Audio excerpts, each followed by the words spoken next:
Ngayong araw ang alis namin papunta sa Bravo Resort. May kanya-kanyang boss ang bawat department kaya ako makikisakay na lang sana sa accounting department. Pero sabi nila kay Miguel daw ako sasabay dahil yun daw ang bilin sa kanila. Nakaramdam naman ako ng inis sa narinig ko pero wala naman ako magagawa. Ang tagal niyan dumating at ewan ko ba pero ayoko sana talaga siyang makasabay. Mga sisi, sa inyo na lang ako sasabay please. Sabi ko sa kanila. Hindi pwede sisi, dahil kami naman ang malalagot kapag sinabay ka namin. Sagot sa akin ni Natalie. Okay, malungkot na sagot ko sa kanila. Huwag ka na malungkot dahil magkikita naman tayo doon. Saad sa akin ni John habang nilalaro ang buhok ko. Tumingin na lang ako sa kanila. Hinintay muna naming dumating siya bago umalis ang boss. Ang gwapo niya sa suot niyang summer polo short. Pero ang paghahanga ko sa kanya inapalitan ng inis dahil kasama na naman niya si Taya. Kung dati may miss siya, ngayon first time na lang ay tatawag ko sa kanya. Wala naman kami sa trabaho para igalang ko pa siya. Miss Perez, what are you waiting for, Pasko? Tanong pa sa akin ng maldita. Sorry po. Kunwari sagot ko sa kanya. Kaya imbis na patulan siya ay sumakay ako sa likurang bahagi ng kotse habang silang dalawa magkatabi ngayon sa harapan. I'm super excited na talaga, Miguel. Marting saad nito sa lalaki na sa tabi ko. Halata nga. Tipid na sagot nito. Halata nga. Pag-uulit ko sa sinabi niya pero pabulong lang. May sinasabi ka ba, Kylie? Tanong sa akin ni Miguel. Wala po, sir. Sagot ko sa kanya. Bumiyahe ay bad trip ako dahil ang sweet nila. May mga subuan pa sila ng fries. Try this one, Miguel. Say Sabi nito kaya hindi ko maiwasang mapairap sa kawalan. Dahil masakit sila sa mata at sa puso, nag-headset na lang ako at natulog. Bahala sila kung anong gagawin nila. Wala akong pakialam. Hindi ko na malaya na nakatulog na pala ako. Nagising ako nang may naramdaman ako may dumampi sa mga labi ko pero nang imulat ko ang mga mata ko ay wala naman tao. Kaya bumaba na lang ako at pumunta sa kinaroroonan ng mga katrabaho ko. Masarap ba tulog mo, Sisi? Nakangising tanong ni Trina sa akin. Siguro, sumasakit kasing mata ko kanina. Sabi ko sa kanya, narinig ko naman itong tumawa ng malakas. Sana isinama mo ang boyfriend mo para hindi sumasakit ang mata mo. Pangaasar sa akin ni John. Kung alam niyo lang nakasintahan ko ang dahilan kung bakit sumasakit ang mata ko. Salitang nais ko sa tinig pero hindi ko magawa. Break na kami nun. May mahal na akong iba. Malakas na sabi ko. Shit! Rinig ko mura niya dahil alam ko na narinig niya. Basta kita-kits na lang mamaya. Paalam nila sa akin. Sige, bye mga sisi. Bye din Kevin. Malambing na sabi ko. Sinadya ko talaga na sabihin iyon para mainis siya sa akin. Bullshit! Dinig ko na mura niya pero hindi ko siya tiningnan. Umalis na mga ito. May mga room kasi na naka-assign kaya mabilis lang nila itong mahahanap. Samantalang ako'y makikisama na naman sa dalawa. Miss Perez, sa amin ang room mo. Sabi nito na agad namang kinontra ni Thea. Miguel, bakit naman natin kasama yan? Isama mo na lang siya sa iba. Nagmamaktol na sabi nito. Kaya nga sir, bakit kasi isasama niyo pa ako? Baka makastorbo lang ako sa inyo. Saad ko sa kanya gamit ang nakakainis na boses. My decision is final. Dito ka sa amin. Sagot niya habang nakangisi kaya inirapan ko siya. Pabulong ko sabi. Let's go na nga, Miguel. Hila nito sa ex ko. Kahit hindi pa kami break ay parang ganun din naman dahil hindi kami nag-uusap. Malayo na sila sa akin kaya kahit nagalit na ako ay sumunod pa rin ako sa kanila. Pagpasok namin doon ay inayos ko na ang mga gamit ko at pagkatapos ay humiga na ako sa sofa. Sila na lang sa kama at kapag sila talaga'y gumawa ng kalokohan, asahan niya na tapos na kami at lalayasan ko siya. Sa sobrang pag-iisip ko'y nakatulog ako. Hindi rin naman ako kakain kaya matutulog na lang ako. Isang linggo na kaming hindi okay ni Kylie. Nagtatrabaho kami pero hindi kami nagkikibuan.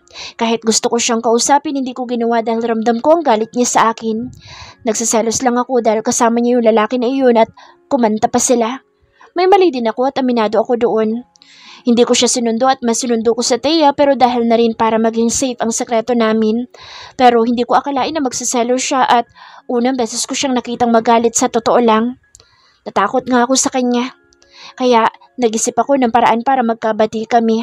At dahil may Thanksgiving party, sana para sa lahat ng empleyado ay pinili ko ang company trip.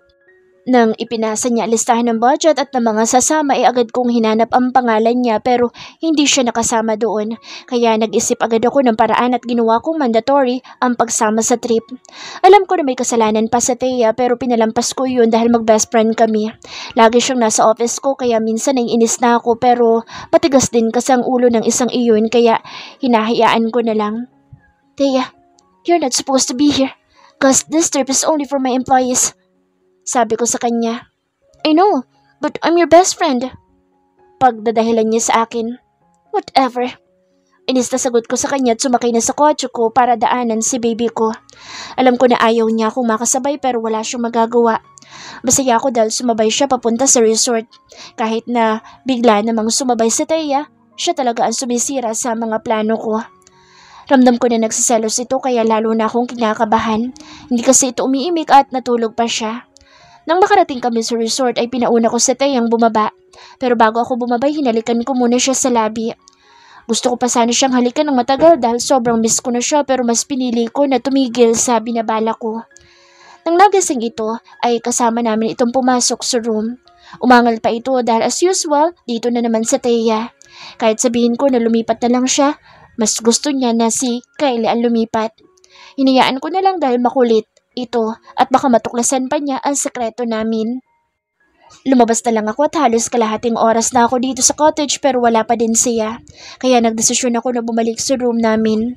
Pagkapasok ko nakita ko siya na natutulog sa sofa.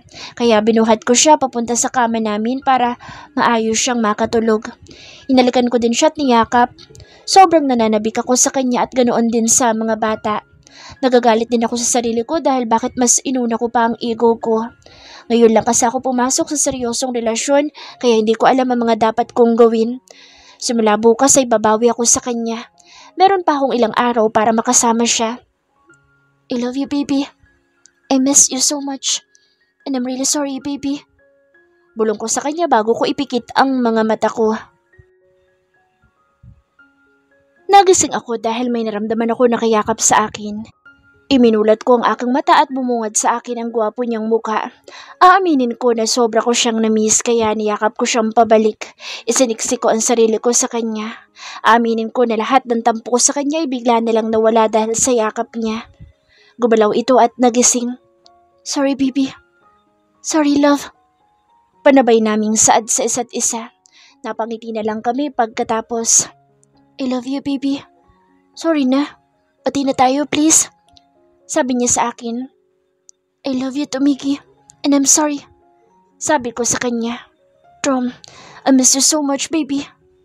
Anya sabay halik sa akin ng mapusok. Tunugon ko naman ito ng buong puso. Ngayon ay masasabi ko na mahal ko nga talaga ang tao na ito.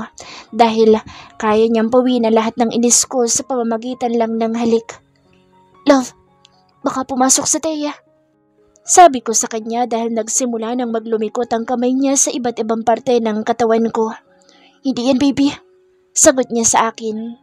Isa-isa naming hinubad ang damit namin tapos binuhat niya ako papunta sa banyo. Binuksan niya ang shower habang patuloy kami sa paghahalikan. Ang buong akala ko ay tapos na kami matapos ang isang mainit na sandali pero hindi lang isa kundi nakatatlong round pa kami sa banyo. After 3 rounds ay nag-decide na kami na ipagpatuloy ang panliligo namin. Binuhat din niya ako papunta sa kama. Gustuin man naming mag-make love pa pero baka bumalik na sa Thea at mahuli pa kami. Napagkasundoan din namin na tabi na lang silang matulog. Masakit sa akin na makita na magkatabi sila pero kailangan kong gawin. Alam ko na gusto rin niyang malaman ng iba ang relasyon namin pero ako lang ang may ayaw. Need kong panindigan dahil ginusto ko ito. Pero habang wala pa si Thea ay nakayakap siya sa akin at panay halik sa leeg ko. Baby, tabi na lang tayo matulog. Miss na kitang kayakap eh. Paglalambing niya sa akin. Love, ako din naman miss na kita pero sa Thea kasi hindi pa ako handa na malaman nila relasyon natin. Sana'y maintindihan mo ako, love. Sabi ko sa kanya. Ngumiti ito sa akin sabay halik sa labi ko. Tinugon ko naman ito at lalo naman niyang idiniin ang sarili ulit sa akin para maramdaman ko ang matigas na bagay na nasa ibabang bahagi niya. Hindi na ito makatiis at pumatong na sa akin habang naghahalikan kami ng mapusok. Bumitaw lang kami nang biglang may kumatok ng ubod ng lakas sa may pinto. Miguel! Sigaw ni Thea mula sa labas ng pintuan. Wait lang baby, bubuksan ko lang ang pinto. Bulong niya sa akin bago tumayo at tunungo ang pintuan. Binuksan niya ang pinto at pumasok sa Thea.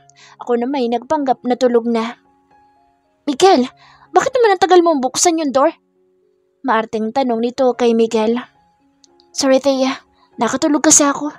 Napagod ako sa pagdadrive kaya nakatulog ako. Sagot nito kay Thea. Okay, sorry din. Sabi ni Thea dito. Okay, tipid na sagot ni Miguel. Kung alam mo lang kung saan niya napagod, baka mainggit ka. Sabi ko sa isipan ko habang nakikinig sa kanila. Miguel, tabi tayo matulog. Sabi ni Thea. Thea, tabi na lang kayo ni Kylie. Sagot sa kanya ni Miguel. No, ayokong katabi yan no. We're not friends. Sa'yo na lang dahil best friend naman tayo. Hirit nito kay Miguel. Lalo naman ako, di rin kita gusto makatabi no. Ani ng isipan ko. Okay, fine. But dito ako sa side na to. Sabi ni Miguel. Yay! Okay, Miguel. Good night. Masayang saad niya kay Miguel. Hindi ito pinansin ni Miguel at nakatingin siya sa akin sabay bigkas na mga salitang walang tunog. Good night, baby. I love you. Kaya ganoon din ang ginawa ko. I love you too. Good night. Pinanlakihan ko siya ng mata dahil bigla na lang yumakap sa Thea sa kanya. Gusto ko sumabog sa galit at putulin ang braso ng babaeng ito. Kaya tinanggal naman niya ito. Sorry baby, sabi niya. Kaya sa mainis ako'y natulog na lang ako dahil madami kami activities bukas. Hindi ko pa alam kung sasali ako pero alam ko na marami ang sasali dahil may cash prize silang inihanda. Maaga pa ako nagising, mga 6:00 ng umaga. Naligo na ako at lumabas sa room. Nakita ko ang mga friends ko. Morning sis. Hindi ka na nag-dinner kagabi. Ganun din si sir. Sabi ni John sa akin. Okay lang sis, hindi rin ako nagugutom kagabi. Pagpasok ko kasi kahapon, nantok na talaga ako kaya natulog na lang ako. Hindi pala si sir kumain kagabi? Hindi ko rin kasi alam dahil tulog na ako. Pagsasinungalin ko sa kanila. Kung alam nyo lang na mas masarap yung hapunan niya kagabi. Saad ko na tanging nasa isipan ko lang. Yun ba sis? Sino naman ang katabi ni sir? Tanong ni John. Si Miss Thea po. Sagot ko sa kanila. Bakit ba yan yung mga tanong niyo sa akin? Ready na ba kayo para sa mga games mamaya? Pagliligaw ko sa topic. Naku sis, ready na. Lalo na balita ko malaki daw ang cash prize. Sagot sa akin ni Natalie. Tara na guys, ready na daw ang breakfast. Aya sa amin ni Kevin. Sumunod na ako at umupo na kami sa table. Bakante pa naman yung ibang upuan dahil hindi pa naman gising ang iba namin mga kasama. Good morning guys. Pwede ba kami makashare ng table? Bati ni Miguel sa kanila. Good morning, sir. Of course po. Sabi namin sa kanya. Amazed naman ako nakatingin sa kanya dahil ang fresh niya at ang gwapo niya talaga. At tumabi ito sa akin. Nang makaupo na ito ay nagsimula na ulit ang lahat na kumain. Pero itong isang ito, panayhimas sa legs ko. At dahil nakashort lang ako kaya malaya niyang nahihimas ang legs ko. Binibigyan ko na nga ng tingin na may pagbabanta pero dadma lang siya. Hindi ako makakain na maayos dahil nakikiliti ako at nakakaramdam na ako ng kakaiba sa mga pinaggagawa niya. Binilisan kong tapusin ang pagkain ko para makaalis na ako dahil hindi ko alam kung makakaya ko ang mga ginagawa niya sa akin. Nang matapos ako'y tumayo ako pero nagsalita ito. Are you done, Miss Perez? Kunti pa lang kinakain mo? Tanong niya sa akin. Yes sir, diet po kasi ako ngayon.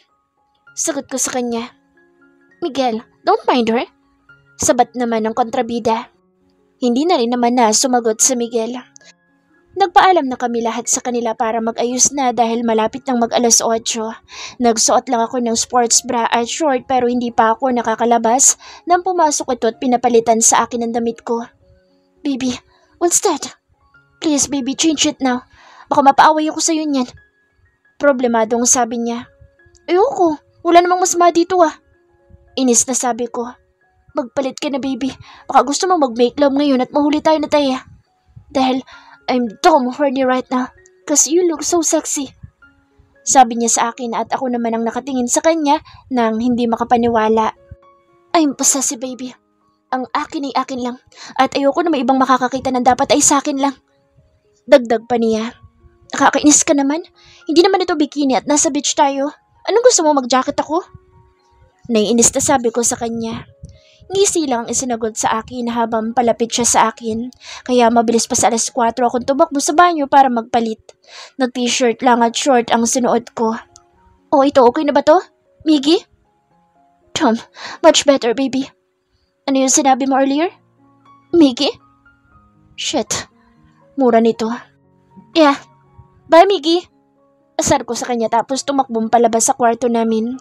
Narinig ko ang mura niya dahil alam ko apektado siya lalo na kapag Miggy ang tawag ko sa kanya. Dumiretso na ako sa place kung saan makikita. Hinintay din namin ang iba pang mga empleyado at nakita ko ang boyfriend ko na may inis sa muka. Alam ko lagot ako nito mamaya. Okay lang, masarap naman siya magparusa. Sorry po, lalandi na naman ako. Sabay ko sa sarili. Nagsimula na ang palaro at ang nauna ay ang track and field. Kami ng boss ko yung magkatabi kasama sa Taya na halos patayin na ako sa paraan ng pagtingin niya. Lalo na nang bumulong pa si Miggy sa akin. Lagot ka sa akin mamaya, baby. Paparusahan kita. Bulong nito sa akin. I'm born ready, Miggy. Pang-asar ko pa sa kanya. Tom, baby. Tigilan mo yan, baka mahalata nila ako. Sabi nito sabay tukoy sa alaga niya. Ewan ko sa'yo. Napakahilig mo. Sabi ko sa kanya. Kasalanan mo yan. Sarap mo kasi. Sagot niya sa akin. Tumawa kaming dalawa at nakalimutan namin na nasa tabi namin sa Taya. Guys, what's funny? Why are you laughing? Naiinis na tanong niya sa amin. Nothing. Maikli pero seryoso na sagot ni Miguel. I woke up early today because last night, napagod ako.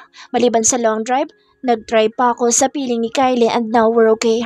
Kaya naman sobrang saya ko. But I have only one problem. Ito ay kung paano ko mapapaalis sa Taya sa tabi namin ni Kylie. Sa totoo lang naiinis ako dahil katabi ko siyang matulog kagabi. Gusto ko sanang makatabi at makayakap ang baby ko. 1 linggo na akong tigang at walang make love kaya gusto ko sana masolo siya pero hindi ko magawa dahil nandito sa Taya. Taya, wala ka bang trabaho sa Manila? Tanong ko sa kanya. Wala naman. Bakit mo ba tinatanong? Naiinis na tanong niya sa akin.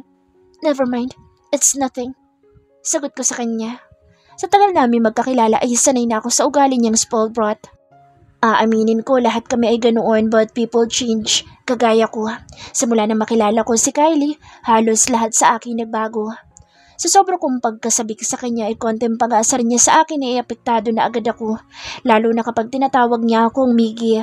Hindi ko talaga mapigilan na makaramdam ng pagkabuhay sa katawan. Kagaya ngayon. Miggy, tara na, punta na tayo doon. Sad niya sa akin. Just stay with me, baby. Ayaw ko na kumausap ka ng ibang lalaki doon. Dahil mapapaaway talaga ako. And please, baby, stop calling me Miggy. Sumasaludo na naman si Junior kapag naririnig ka niya. Ikaw din, kung gusto mo na maraming tumingin sa pag-aari mo. Sabi ko sa kanya. Tara na nga, dami mong alam. Sabi nito habang namumula ang pisngin niya. Bakit ka namumula, baby? Pangaasar ko sa kanya. Sige, asarin mo ako dahil magsusuot talaga ako ng 2 piece mamaya. Balik na pangaasar niya sa akin. Subukan mo, baby, para malaman mo. Himig pagbabanta na sabi ko sa kanya. Tumawa ito ng malakas. Tara na nga, pinagbabantaan mo na ako eh. Natutuwa ang pahayag niya kaya napangiti na rin ako. Wala din naman akong balak na lumabas. Kung pwede ko lang siyang ikulong buong araw at gabi sa silid namin, ginawa ko na.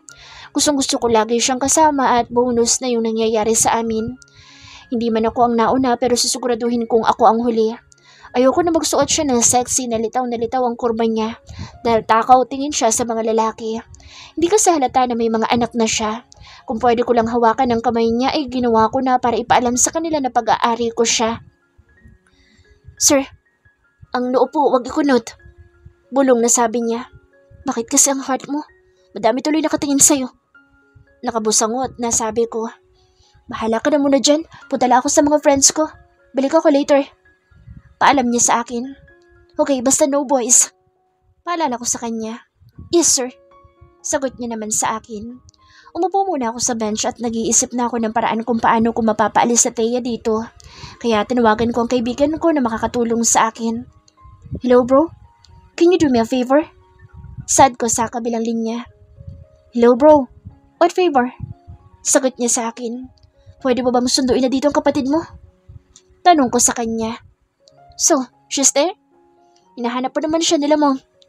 Saad niya sa akin. Yeah, bro. At hindi ako makakilos dahil nandito siya. Ayoko pang mawala ng love life. Sabi ko dito. How about me? Wala nga akong love life tapos isasalba kita? Sabi nito sa akin.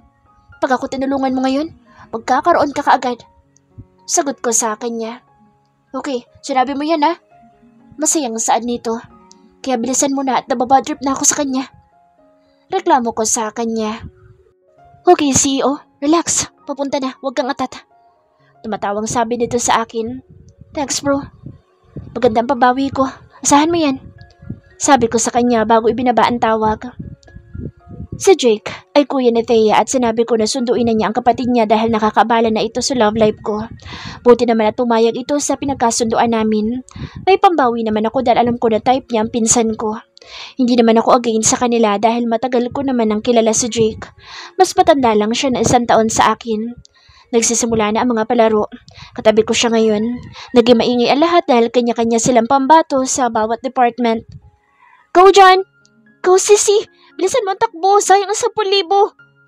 Sigaw niya sa gay niyang friend. Go! Cheer niya sa mga ito. Oh, ang galing mo Sissy! Masayang bati nila at nag-group hug pa sila. Nakangiti naman ako habang nakatingin sa kanya. Ang saya niya para sa mga kaibigan niya.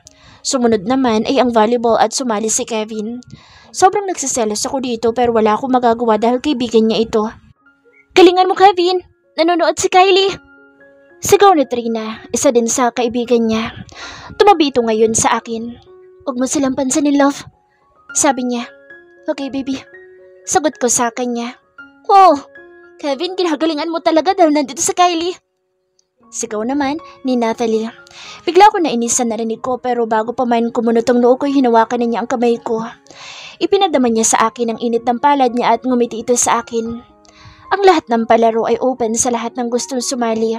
Exciting ang next na activity dahil archery. Nagulat ako nang tumayo ito. Where are you going, baby? Tanong ko sa kanya. Sasali ako, love. Bulong niya. Kumunot ang noo ko pero bigla ako na-excite. Grabe ang hiyawan nang siya na ang nakatayo sa harap. Go, Kylie! Sigaw ng mga kaibigan niya. Go, baby, kaya mo yan! Sigaw ko na tanging nasa isip ko lang. Gusto ko sana siyang i-cheer pero hindi ko magawa. Lahat ng cheer ko ay nasa isipan ko lang. Si Kevin na naging kalaban niya at dikit ang laban nila. Nagulat ang lahat dahil ang galing niya. Lahat ng tira niya ay 10 points at lahat yun mismong target. Oh, ang galing mo Sissy! Sigaw ng mga kaibigan niya na kanina pa maingay sa tabi ko. Marami akong nalalaman tungkol sa kanya. Noong una magaling siya sa taekwondo. Ngayon naman ay sa archery. Ano pa bang ibang talent na meron siya? Minsan nakakatakot na siya dahil ang galing niya. Lalong naging maingay ang paligid nang manalo na siya. Lumapit ito sa akin nang may ngiti sa labi. Congratulations baby, ang galing mo. Pagbati ko sa kanya.